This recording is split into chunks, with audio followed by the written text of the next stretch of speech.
नमस्कार। आवाज देश की में आपका स्वागत है। मैं हूं प्रतिबिंब शर्मा। बजट 2023-24 जल्द पेश होने वाला है, इसलिए इन दिनों हम आवाज देश की भी डेडिकेट कर रहे हैं बजट को। हम आपको बता दें कि आज हम ओवरऑल, क्योंकि हम सेक्टर वाइज बजट पर बहुत चर्चा कर चुके हैं, हम इस बार आवाज देश की में ओवरऑल क्या रहने वाला है बजट का परिदृश्य, उस पर बात करेंगे। हम आपको बता दें कि मोदी सरकार के दूसरे कार्यकाल का ये आखिरी पूर्ण बजट होगा। 2 वर्ष यानी कि वर्ष 2014-15 के बाद टैक्स स्लैब में कोई बदलाव नहीं हुए हैं। सबसे बड़ी बात यह है कि क्या बजट 2023-24 में टैक्स स्लैब में कोई बदलाव होगा? क्या पेट्रोल डीजल को जीएसटी में लाया जाएगा? क्या रक्षा बजट जीडीपी का 3% हो सकता है? क्या शिक्षा का बजट 6% के आसपास किया जाने वाला है? होम लोन पर दी गई आयकर छूट को 2 लाख से क्या बढ़ाया जा सकता है? क्या इंफ्रास्ट्रक्चर के लिए बजट में आवंटन भी बढ़ने वाला है? फार्मा क्षेत्र को रिसर्च एंड डेवलपमेंट के लिए इंसेंटिव दिया जा सकता है क्या? अर्थव्यवस्था को $5 ट्रिलियन तक ले जाने वाला क्या इस बार का बजट होने वाला है? तमाम बिंदु हैं जिस पर हम प्रकाश डालेंगे विशेषज्ञ मेहमानों से करवा देता हूं आपका परिचय। हमारे साथ स्टूडियो में मौजूद हैं प्रोफेसर नागेश कुमार, निदेशक और मुख्य कार्यकारी हैं ISID। आपका बहुत बहुत स्वागत है। हर्षवर्धन त्रिपाठी हैं, आर्थिक जगत के जानकार हैं और वरिष्ठ पत्रकार हैं। आपका भी बहुत बहुत स्वागत है। वर्चुअली भी हमारे साथ एक विशेषज्ञ मेहमान जुड़े हुए हैं। हरीश के जैन हैं, अध्यक्ष हैं KDPMA, यानी वो प्रेसिडेंट हैं Karnataka drugs and pharmaceuticals manufacturers association के। आपका भी बहुत बहुत स्वागत है। और स्वागत है जनता जनार्दन का भी। नागेश जी, जो पहला बिंदु है उसमें कि संभवतः ये आखिरी बजट होगा मोदी सरकार के दूसरे कार्यकाल का। माना जाता है कि जब कार्यकाल का आखिरी बजट होता है थोड़ा सा लोक लुभावना होता है। आप क्या मानते हैं? मैं समझता हूं कि इस समय जो भारत के सामने चुनौती है वो ये कि जो विकास की दर, विकास की रफ्तार जो हमारी होनी चाहिए उसको सस्टेन करने का, मोमेंटम रखने का बहुत बड़ा एक प्रश्न है फाइनेंस मिनिस्टर के सामने। क्योंकि जो पूरी विश्व अर्थव्यवस्था है उसमें एक मंदी का माहौल बना है। तो मंदी के माहौल में हमें अपनी इकोनॉमी को मोमेंटम देने के लिए कुछ ऐसा किया जाए कि वो जो हम अभी बहुत अच्छी विकास की दर है 6, 6.5, 7 के बीच में, तो उसको ऐसे ही मेंटेन करें या और एक्सेलरेट करें। तो मुझे लगता है कि वित्त मंत्री इस बार कुछ ऐसा करेंगी कि जो विकास की दर है उसको और अच्छा उसे एक्सेलरेट किया जाए और उससे सारे अर्थव्यवस्था को फायदा होगा और समाज को भी। जी, और अर्थव्यवस्था के फायदे की जब बात करते हैं तो बहुत ज्यादा लोक लुभावना हो नहीं सकता बजट। और वैसे भी माना जाता है मोदी सरकार को लेकर, विशेष रूप से प्रधानमंत्री मोदी को लेकर, जब हम ओब्वियस मानते हैं ना किसी चीज को, वो तो कतई नहीं होती। देखिए प्रतिबिंब जी, सबसे पहले तो मैं ये कहूँगा कि बजट में लोक लुभावन का जो कॉन्सेप्ट था वो इस सरकार ने खत्म कर दिया। क्योंकि जनता के हित का कोई भी काम होगा वो लोक लुभावन क्यों नहीं कहा जाएगा। और जनता के हित के लिए आप कुछ फ्रीबीज बांटेंगे या कुछ अलग से करेंगे, वही क्यों पॉपुलिस्ट या लोक लुभावन होगा। तो ये परिभाषा थोड़ी बदल गई, पहली बात।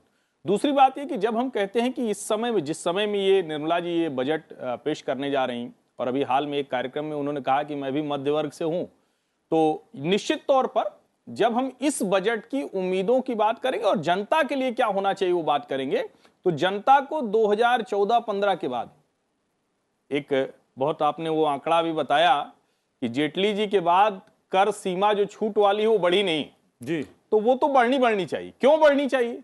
क्योंकि 2014 से आप 2023 में आ गए, 2022 बीत गया। क्या आम लोगों के लिए जो उनके कहते हैं कि जीवन में प्रतिदिन की जो चीजें हैं उसको खरीदना, उसको बरतना, शिक्षा, स्वास्थ्य, घर, और वो सारी की सारी छूट लगभग जस की तस है।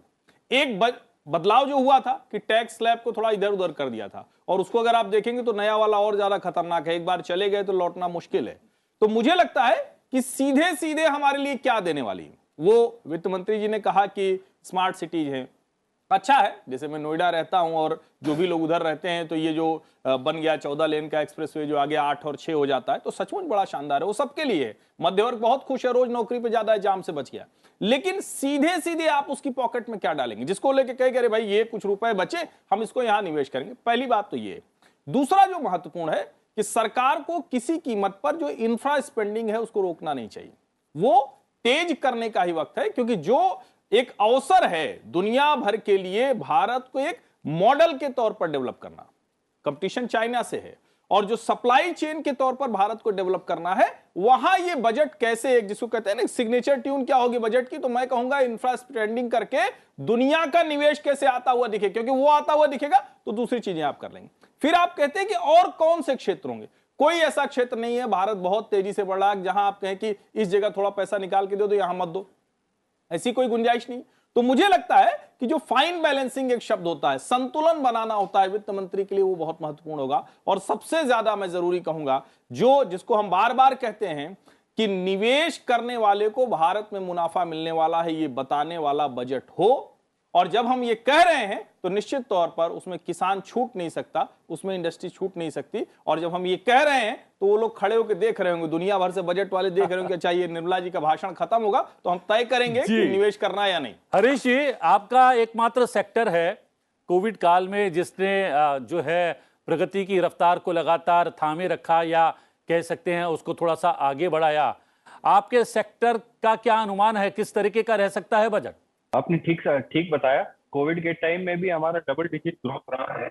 मैं आपका ध्यान एक बात पे केंद्रित करना चाहूंगा कि प्रधानमंत्री माननीय नरेंद्र मोदी जी ने इस बार लाल किले 15 अगस्त 2022 से एक ऐलान या एक नारा दिया था देश को, जय अनुसंधान। और ये नारा जो जितना फार्मा सेक्टर पे अप्लीकेबल होता है, उससे ज्यादा और किसी क्षेत्र में नहीं होता है। तो इसमें फार्मा में जब हम लोग अनुसंधान की या रिसर्च की बात करते हैं, तो इसमें सबसे बड़ा भाग अपना नवाचार यानी इनोवेशन का होता है। हमारी फार्मा इंडस्ट्री अभी $55 बिलियन है एक्सपोर्ट मिला के। हमारी टारगेट है कि हम 2030 तक करीबन हम लोग पहुंचे $130 बिलियन। ये अपने नॉर्मल ग्रोथ से हो नहीं सकता, ये अपना एस्पिरेशनल ग्रोथ होगा तो ये होगा। इसके लिए हमारा एक्सपेक्टेशन ये है कि ये नवाचार और इनोवेशन और रिसर्च को बढ़ावा देने के लिए सरकार से हमें दो एक्सपेक्टेशन है। एक तो है कि जो प्रोडक्टिविटी लिंक स्कीम है जो अपनी मैन्युफैक्चरिंग में लाई गई है, वो R&D और सर्विसेज सेक्टर में भी लाई जाए, फार्मा की सर्विसेज में। मैं आपको इतना कह सकता हूं कि जितनी अपनी फार्मा मैन्युफैक्चरिंग है जो टुडे एक्सपोर्ट में करीबन $30 बिलियन की है, इससे कई गुना बड़ा सर्विसेज सेक्टर हो सकता है एंड R&D सेक्टर हो सकता है। तो उसके लिए एक PLI स्कीम ले जाए। इसके अलावा पहले अपना होता था कि जितने भी R&D के अपने एक्सपेंसेस होते थे तो उसके ऊपर इनकम टैक्स के अधीन करीबन वेटेड हमने को डिडक्शन मिलता था। समझो कि हमने ₹100 खर्चा किया R&D में, तो अपना इनकम टैक्स में खर्चा हम लोग 200% अपना होता था। तो इसको वापस लाया जाए तो इससे क्या ना, रिसर्च एंड डेवलपमेंट और इनोवेशन को बहुत ही बढ़ावा मिलेगा। दूसरी बात मैं कहना चाहूंगा, भारत करीबन इन टर्म्स ऑफ वॉल्यूम दुनिया का 3rd लार्जेस्ट फार्मा इंडस्ट्री है। बट ये जो इंडस्ट्री है इसमें आपको बड़ी हैरानी होगी कि अभी भी हम लोग करीबन 150 देशों को अपना प्रोडक्ट एक्सपोर्ट करते हैं, बट फिर भी भारत में काफी सारे दवाइयां ऐसी है जो इंपोर्ट होती है, जैसे कि पेटेंटेड फॉर्मुलेशन हो गई। तो क्यों नहीं कि ऐसे जो पेटेंटेड जो बहुराष्ट्रीय कंपनियां हैं तो ये भारत में ये दवाई बनाए पूरे दुनिया के लिए। इसके लिए हमें उनको, जो भी बहुराष्ट्रीय कंपनी है, उनको हम लोगों को कुछ इंसेंटिव करे या एंकरेज करे कि वो भारत में बनाए, इधर अपनी खुद की फैक्ट्रियां लगाए या फिर कॉन्ट्रैक्ट मैन्युफैक्चरिंग जो इंडियन कंपनीज है उसके साथ में करें। तो ये बहुत ही बड़ी पहल होगी मोदी सरकार की, अगर इसमें कुछ किया जा सकता है। लेकिन फार्मा सेक्टर के सामने एक बड़ी चुनौती रॉ मटेरियल की है। रॉ मटेरियल एक बहुत बड़ी चुनौती है, उससे कैसे पार पाएंगे या उसको कैसे इसमें एड्रेस किया जाएगा? मैं इसी के ऊपर आ रहा था जी कि इंडिया में जो भी है कि वर्ल्ड की 3rd लार्जेस्ट इंडस्ट्री है फार्मा की, मगर हम लोग अभी भी जो भी एपीआई है और ये हम लोग जो कच्चा माल और कहते हैं और काफी सारे स्पेशलाइज्ड एक्सिपिएंट्स और पैकेजिंग मटेरियल है, हम अभी भी इंपोर्ट करते हैं। उसके लिए अगर हम लोग इसको पीएलआई स्कीम करें। सेकेंड, इसमें क्या है, एपीआई सेक्टर में एक बहुत बड़ी मुसीबत हम लोगों को एनवायरमेंटल लॉस के लेके होती है।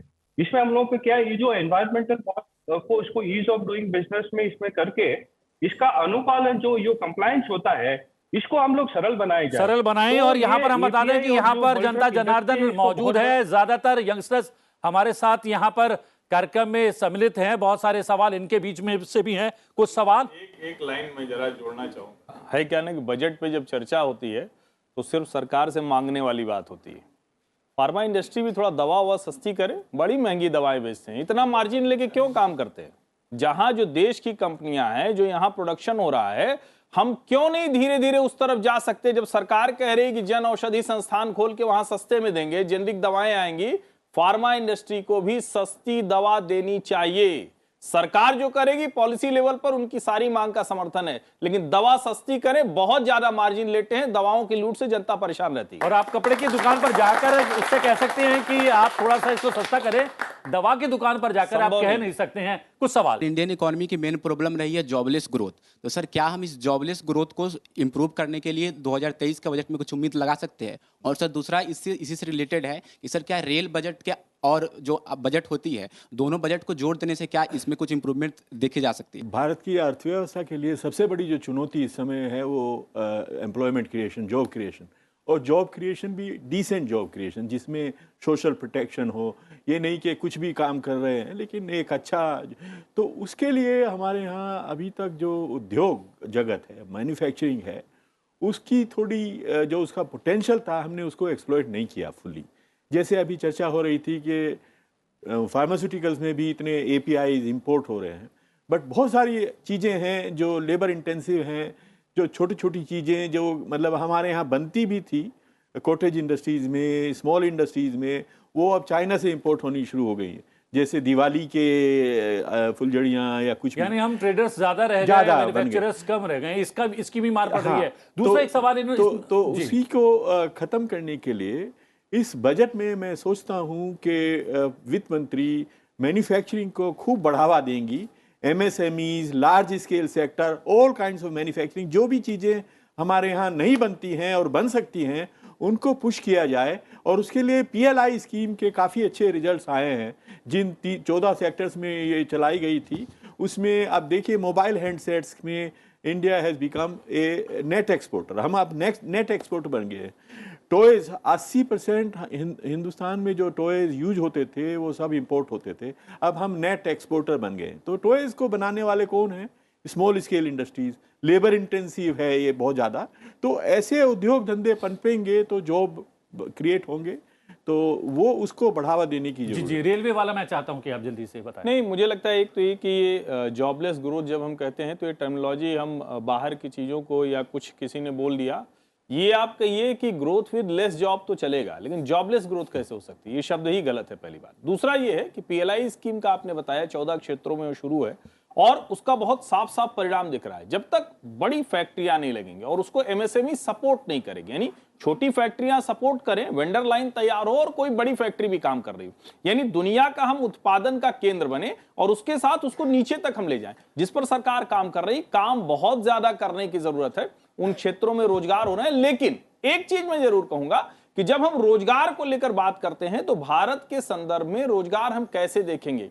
क्या हम उनको, जिसको हम रिवाइवल की बात कर रहे हैं, हम सिर्फ कॉटेज इंडस्ट्री की नहीं, अलग अलग क्षेत्रों में जो छोटे छोटे औद्योगिक केंद्र हुआ करते थे, औद्योगिक क्षेत्र हुआ करते थे, उसके रिवाइवल की जरूरत है। जब हम स्किल डेवलपमेंट की बात कर रहे हैं, इस सरकार ने कोशिश की लेकिन उस पर शून्य लगभग उसका आगे बढ़ा है। स्किल डेवलपमेंट के मामले में हम बहुत पीछे हैं, वो कैसे हम कर रहे हैं और उनको नौकरी इंडस्ट्री के साथ मिलकर ध्यान दिया सरकार ने और बहुत जोर था स्टार्टअप को लेकर। मैं चाहता हूं यंगस्टर्स कुछ इस पर प्रकाश डालें। कुछ सवाल है, क्योंकि मोदी जी ये कहते थे कि आप नौकरी ढूंढने वाले ना बने बल्कि नौकरी देने वाले बने। तो क्या हम इस और जा रहे हैं? क्या बजट पर भी बजट में भी इस तरीके का कोई प्रावधान होने वाला है? जल्दी जल्दी कुछ सवाल। एक अर्थनीति में R&D रिसर्च एंड डेवलपमेंट के ऊपर सबसे ज़्यादा फोकस किया जाता है। तो फार्मा एक सेक्टर है जो लगभग 3 गुना आकलन किया जा रहा है, 3 गुना बढ़ने वाला, $130 बिलियन जैसे। लेकिन सर जेनेरिक्स और ऐसे कई सारे क्षेत्र हैं जहाँ पे रिसर्च बहुत कम है और एक्सपेंडिचर सरकार का बहुत कम है। तो वहाँ पे सरकार क्या इस बार बजट में कुछ प्रावधान करेगी जिससे R&D बढ़े? स्टार्टअप्स की हमने काफ़ी बात की कि स्टार्टअप्स को बढ़ावा मिल रहा है एक किस्म से, लेकिन जो स्टार्टअप्स ऑलरेडी बड़े हो चुके हैं और उन्होंने काफ़ी सारी पूंजी एक्यूमुलेट कर लिया है, वेल्थ एक्यूमुलेशन काफ़ी ज़्यादा हो गया है। जैसे अभी ऑक्सफैम की भी रीसेंट रिपोर्ट आई है, तो वो जो पूंजी एक्यूमुलेट कर चुके हैं ऑलरेडी बड़े बड़े बिजनेसेस, उस पे क्या हम एक वेल्थ टैक्स की उम्मीद कर सकते हैं? क्योंकि उस ऑक्सफैम की रिपोर्ट में ये रिकमेंडेशन था कि एक वेल्थ टैक्स अगर लग जाएगा तो अमीर गरीब का जो गैप है उसको कम किया जा सकता है। तो क्या हम ये उम्मीद कर सकते हैं कि इस पे डिस्कशन होगा? और इसी प्रश्न का एक्सटेंशन एक ये है कि हम इस बजट से ऐसे और किन प्रावधानों की उम्मीद कर सकते हैं जिससे इस अमीर और गरीब के बीच का जो गैप है, जो इनइक्वालिटी इतनी बढ़ गई है हमारे देश में, वो कम हो सके?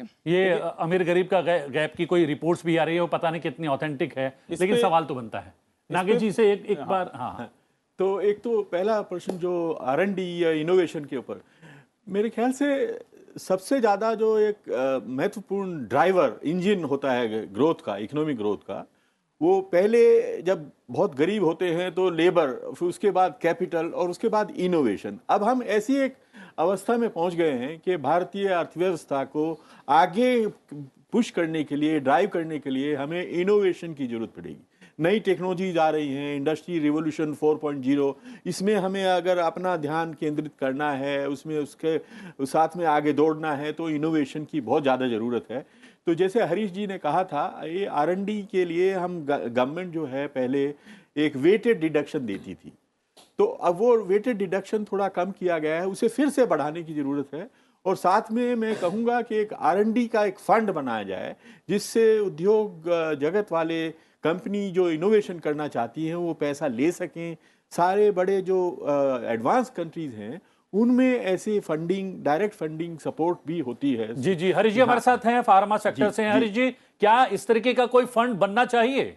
हमारा मकसद ये होना चाहिए कि हम जो टेक्नोलॉजी है वो इंडिजिनाइजेशन करें, ताकि हम लोग न केवल आत्मनिर्भर बने बट पूरी दुनिया अपने ऊपर निर्भर रहे। तो ये अपना जो टेक्नोलॉजी इंडिजिनाइजेशन का जो कॉन्सेप्ट है वो इस देश में अभी टाइम आ गया है कि हमको लाना पड़ेगा।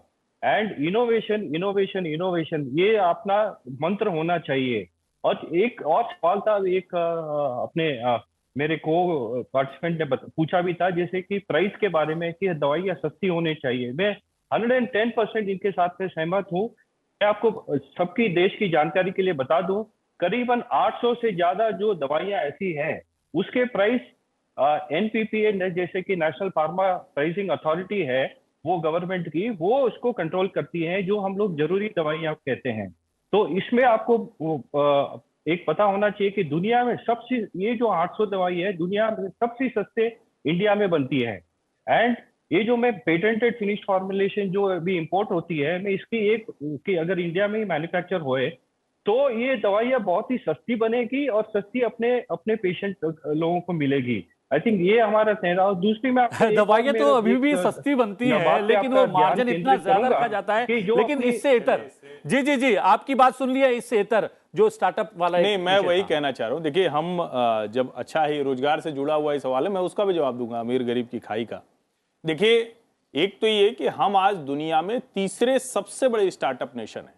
यानी आज अगर हमारे यहाँ कोई छोटा सा 2 लोग 4 लोग, आप ही 4 लोग मिलकर शुरू कर दें और वो तेजी में यूनिकॉर्न बन जाए, यूनिकॉर्न मतलब 7,000 करोड़, छोटा मोटा नहीं है, उतने की कंपनी बन जाए, हम 100+ हो चुके हैं। तो दुनिया का सबसे बेटर स्टार्टअप जो इकोसिस्टम है, एनवायरनमेंट है, वो भारत ने दिया है। दूसरी एक जो बात हम कहते हैं कि अमीर गरीब की खाई कैसे दूर होगी। देखिए, अगर हम इस सरकार की पॉलिसी की तरफ ध्यान दें, हमने वो भी देखा है, गरीबी हटाएंगे, गरीबी हटाओ का नारा, 20 सूत्री नारा, निश्चित तौर पर जिनके पास पैसे बहुत ज्यादा हैं वो पैसे ज्यादा तेजी से बढ़ते हैं। अब इसको दूर करने का तरीका क्या है? एक तो ये कि जो सबसे नीचे है उसको आप बेसिक चीजें दे दीजिए, घर मिल जाए, बेटर लाइफस्टाइल मिल जाए, उसको अगर चूल्हा मिल जा रहा है, उसके घर में शौचालय है, उसके घर में बिजली पहुंच गई, यानी आप उसको इतना इक्विप कर दीजिए कि वो मुख्य धारा में लड़ने लायक, कमाने लायक हो जाए। दूसरा, मध्य वर्ग बड़ा हो। जब तक मध्य वर्ग बहुत बड़ा नहीं होगा तब तक हम उस तरफ नहीं जा सकते हैं। निश्चित तौर पर हम इससे आगे बढ़ेंगे तो जो आपने वेल्थ टैक्स लगाने की बात की है उस तरफ भी हम बढ़ सकते हैं, लेकिन फिलहाल इस बजट में ऐसा कुछ नहीं होने वाला है। इस बजट में जो मेजर फोकस होगा वो कैसे दुनिया से निवेश भारत में आए, भारत की कंपनियां कैसे बड़ी हों, यहां के नौजवानों को कैसे रोजगार के मौके मिले, इसकी बात होगी। जी जी, और सवाल? हम लोग इंफ्रास्ट्रक्चर डेवलपमेंट पे काफ़ी फोकस कर रहे हैं। रोड्स बनाने पे हमने टारगेट रख रखा है कि 60 kilometres per day road construct करें, लेकिन इंफ्रास्ट्रक्चर मैनेजमेंट मेंटेनेंस में हम काफ़ी अभी पीछे हैं। हमारी रोड्स हाईवेज की हालत ख़राब हो रही है। क्या हम इस बजट में उम्मीद कर सकते हैं कि वो मेंटेनेंस पे फोकस करेंगे? जी, इधर से कोई सवाल? और सर, रिसर्च एंड डेवलपमेंट में एक बहुत इंपॉर्टेंट एस्पेक्ट है एग्रीकल्चर का। India is lacking very much behind agriculture because agriculture GDP का लेस देन 0.35% हम इसमें डालते हैं। एंड एक टेंडेंसी भी है स्टूडेंट्स में कि वो इंडिया से बाहर जाके अपनी पीएचडीज और रिसर्च वगैरह करेंगे। जैसे अगर हम फायर को स्टडी करना चाहते हैं as an ecological factor, tendency है कि स्टूडेंट्स ऑस्ट्रेलिया जाके उसकी पढ़ाई करेंगे, जबकि हमारे इंडियन स्टेट्स में भी उसको रिलेटेड बहुत अच्छी पढ़ाई हो सकती है। जेनेटिक्स को लेके, plant pathology, molecular biology, genomics वगैरह की भी पढ़ाई का इंडिया में एक बहुत स्कोप हो सकता है। बट कहीं ना कहीं शायद से हम फंडिंग में लैग कर रहे हैं, या तो इतनी प्रॉपर इंफ्रास्ट्रक्चर नहीं है। तो इसको रिलेटेड क्या हो सकता है? और इसी का एक सेकेंड एस्पेक्ट है, एग्रीकल्चर से रिलेटेड है, कोल्ड स्टोरेजेस एंड ग्रेनरीज का। बिकॉज कहीं ना कहीं पे उसके इंफ्रास्ट्रक्चर डेवलपमेंट नहीं है, जैसे बहुत ज़्यादा ग्रेन्स लॉस हो जाते हैं, खाने का बहुत ज़्यादा लॉस होता है। दोनों ही जो सवाल पूछे हैं बहुत अच्छे हैं। मतलब इंफ्रास्ट्रक्चर सिर्फ रोड्स और हाईवेज नहीं, बट और जो सप्लाई चेन के लिए cold chain and all that, ये सारी चीज़ें बहुत ज़्यादा मतलब इम्पोर्टेंट हैं, महत्वपूर्ण हैं देश की अच्छी प्रगति के लिए। और एग्रीकल्चर में हमारा जो इतना उत्पाद जो है वो लॉस्ट हो जाता है अच्छी फैसिलिटीज़ ना होने की वजह से। तो इस पर ज़रूर ध्यान देने की ज़रूरत है। और जो आपने बताया एजुकेशन के लिए, हायर एजुकेशन में जितने कटिंग एज के फील्ड्स हैं और मशीन लर्निंग और आर्टिफिशियल इंटेलिजेंस वगैरह, सबके लिए हमें अपनी तरफ से बहुत सारी अच्छी मतलब कटिंग एज वाली एजुकेशन देने की ज़रूरत है, जिसका हमें फ़ायदा मिलेगा आगे आने वाले वर्षों हमने में। देखा कि ब्रेन ड्रेन हो जाता है, विदेश में पढ़ने जाते हैं, पढ़ के वहीं पर ही काम करने लगते हैं। अब विदेशी यूनिवर्सिटीज़ को भी कहा गया है कि वो यहाँ पर अपना सेटअप लगाएं। देखिए, दोनों तरफ से ही होगा, ये वन वे प्रोसेस है नहीं। अब पहली बात तो ये कि ऐसा नहीं है कि हर कोई विदेशी पढ़ने जाना चाहता है, हायर स्टडीज़ के लोग जाते हैं। तो दोनों तरफ है। एक तो आप अपने विश्वविद्यालयों को, अपने इंस्टीट्यूशंस को बेहतर बनाइए, जो इंस्टीट्यूट ऑफ एमिनेंस की बात हुई, जिसको हम इस बजट में और बेहतर होता देखना चाहेंगे। दूसरा, दुनिया का विश्वविद्यालय है, अगर कोई यहाँ सेंटर खोलना चाहता है तो उसको आप एक माहौल दें, कहें कि उसको आसानी हो, कोई मुश्किल ना हो। इन दोनों पर सरकार ने बजट में ऐलान किया, उसके बाद काम किया। इस बजट में हम उसको और ज्यादा क्या कुछ हुआ है वो देखना चाहेंगे। लेकिन एक बात मैं जरूर कहूंगा, आप लोग नौजवान हैं, कृषि कानूनों के समय आप में से कितने लोग ये मानते थे कि सरकार बड़ा गलत कर रही किसानों के साथ? आपने बड़ी अच्छी बात कही। एग्रीकल्चर में इनोवेशन कैसे होगा अगर वो छोटा 2 एकड़ 4 एकड़ जोत का किसान वो अपने साल भर में इसी हालत में नहीं रहेगा कि अपने बच्चों के लिए अच्छी शिक्षा दे पाए? अगर वो अपनी उपज की कीमत खुद नहीं तय कर पाता, इंडस्ट्री वाला तो नट बोल्ट की कीमत भी तय करेगा, दवा वाले दवा की कीमत तय करेंगे, किसान की कीमत सरकार क्यों तय करे एमआरपी में, एमएसपी में? उसको भी एमआरपी का अधिकार मिलना चाहिए। और जब तक आप उसको इन्वेस्टमेंट के लायक नहीं बनाएंगे, उसको निवेश के लायक नहीं बनाएंगे, तब तक यह संभव नहीं। मेरा मानना है कि एग्रीकल्चर पर और ज्यादा फोकस होना चाहिए। अभी एक छोटी सी खबर में वो आप लोगों की जानकारी के लिए बताऊं कि WDRA और SBI उन्होंने एक छोटा सा MOU किया है, warehouse development regulatory authority, यानी जो गोदाम, जो पंजीकृत गोदाम है, उन्होंने किया कि किसान उस गोदाम में, वेयर हाउस में जो रखेगा, उसमें उपज पर वो लोन ले सकता है बहुत कम ब्याज पर। इस तरह की चीजें जब तक नहीं बढ़ेंगी, किसान का भला एक नहीं सेक्टर होने रह वाला, गया है, समय और बिना उसके भले के देश का भला नहीं होगा। जी जी, डिफेंस से कोई सवाल? सर, मेरा एक क्वेश्चन है डिजिटल डिवाइड से लेके। जैसे कि ग्रामीण इलाकों में देखा जाए तो वहाँ पे आपको उतनी ज़्यादा कनेक्टिविटी नहीं मिल पाती जितनी आपको शहरी इलाकों में मिल जाती है। अब सरकार की जो भी स्कीमें आती हैं उनमें इंटरनेट की भी एक भूमिका बहुत बढ़ती जा रही है। तो इस हिसाब से इस बजट में क्या देखा जा सकता है कि जो ग्रामीण इलाकों में डिजिटल डिवाइड है उसको कम किया जाए? सर, मेरा सवाल ये है कि जैसे हमने हाल ही में देखा कि प्राइवेट सेक्टर को मैन्युफैक्चर करने का ग्रांट मिला है, तो इस बजट में हम कुछ देख सकते हैं कि more of the private sector will enter the manufacturing of defence product? Sir, मेरा एक सवाल था कि we are about to face global recession, तो इस बजट में हम ऐसा क्या देख सकते हैं कि India will continue accelerating it's economy in this position? बिल्कुल, एक लाइन में देना पड़ेगा, समय समाप्त हो रहा है। तो सबसे पहले जो आपका सवाल है कि इस बजट में ऐसा क्या होगा कि जिससे हमारी जो बाहर जो मंदी का माहौल बना है उसका असर ना पड़े। मेरी समझ में कैपेक्स जो कैपिटल एक्सपेंडिचर है उसे खूब बढ़ाया जाए, तो इंफ्रास्ट्रक्चर के लिए, मैन्युफैक्चरिंग के लिए और पीएलआई को एक्सपेंड किया जाए, जिससे उद्योगों में निवेश यहाँ पे बढ़े, उससे रोजगार के नए अवसर बनेंगे और जो हमारा इंपोर्ट पे डिपेंडेंस है वो कम होगा, एक्सपोर्ट के लिए और संभावना बढ़ेगी।